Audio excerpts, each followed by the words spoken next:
This is the Holden Colorado LSX, but you might have noticed it looks a lot like the LSX Special Edition Holden released last year. That's because that model proved so popular, they made this a permanent member of this lightly refreshed 2020 Colorado family. And Holden's taken to describing this as its entry-level tough truck, which of course grabbed our curiosity. So let's go see what they're talking about. But first, if you want more information, make sure you click the link below to read my full review. And don't forget to subscribe to stay on top of all our latest videos. Otherwise, you might miss one. And I'm sure we can both agree that would be very, very bad. The LSX making the full-time lineup is probably the biggest news surrounding this 2020 update to Holden's Colorado, which otherwise focuses on standard inclusions and option packs.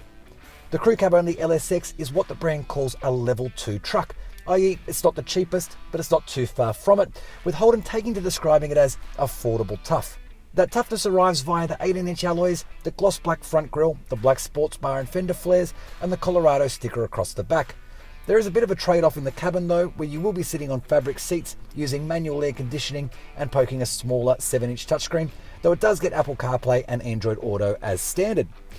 Elsewhere though, the range still starts with the LS, climbs to the LT, then the LSX with all its stylish bits and pieces, then the LTZ and the top of the tree Z71. All are powered by the same 2.8 litre Duramax diesel, good for 147 kilowatts and 500 newton meters with a 6-speed automatic gearbox and with a 6-speed manual that produces a little less torque.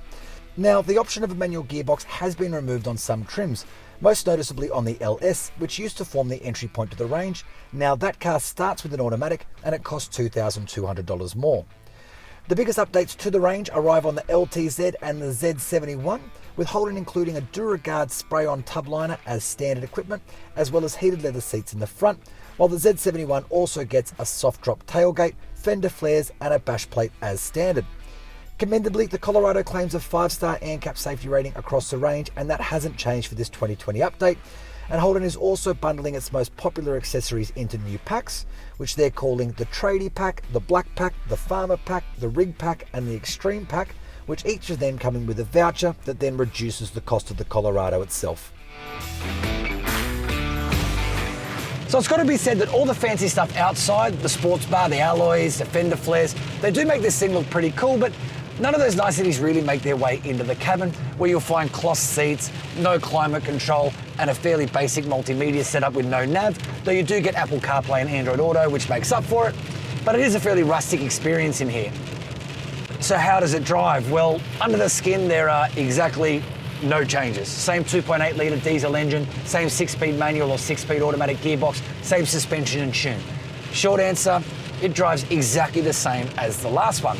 But that's not actually a bad thing. Holden's local engineers have had plenty of input into this car, or more specifically into the last car, and those changes have carried over into this car. But when this car was last majorly updated in 2017, which Holden finalised in 2016, its engineers demanded the electric power steering system from the Commodore program be installed, and they demanded some bespoke suspension componentry as well. The tune was finalised here, and in fact the rubber stamp testing, the final okay, the sign off for this vehicle was done in Australia as well. So there are some Australian fingerprints all over this car, and in fact those changes have been exported to other markets around the world, mostly Southeast Asia, where they've adopted those same changes too.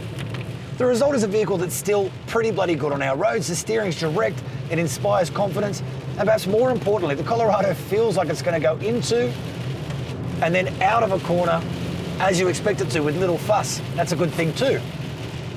Now the engine, it's not going to win any drag races, but that's probably not the point here. It's interesting though, it feels like there's plenty of grunt on offer, just that grunt never really translates to speed. It's more of a marathon than a sprint. And having just tackled a mildly challenging off-road section that was made a little more challenging by this predictably terrible Victorian weather, we're going to test that it's still pretty handy at the rough stuff too. Four-wheel drive models have a low range and there's enough ground clearance to sort of charge through most obstacles without even really thinking about it.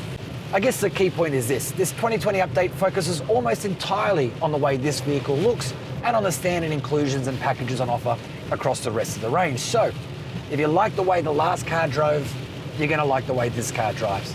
If you didn't like the last car, well, I got some bad news for you. But if you're looking for an entry-level, tough-looking truck, take a look at an LSX. Calling it a proper tough truck might be a bit of a stretch, but it is a cost-effective way into what is a pretty cool looking ute. And because nothing has changed mechanically, I can guarantee you this: if you like the 2019 Colorado, you like the 2020 Colorado too. Now, for the full review on the entire Colorado range, head to the carsguide.com.au website. And again, don't forget to subscribe. Otherwise you might miss something and you will be tested on it later.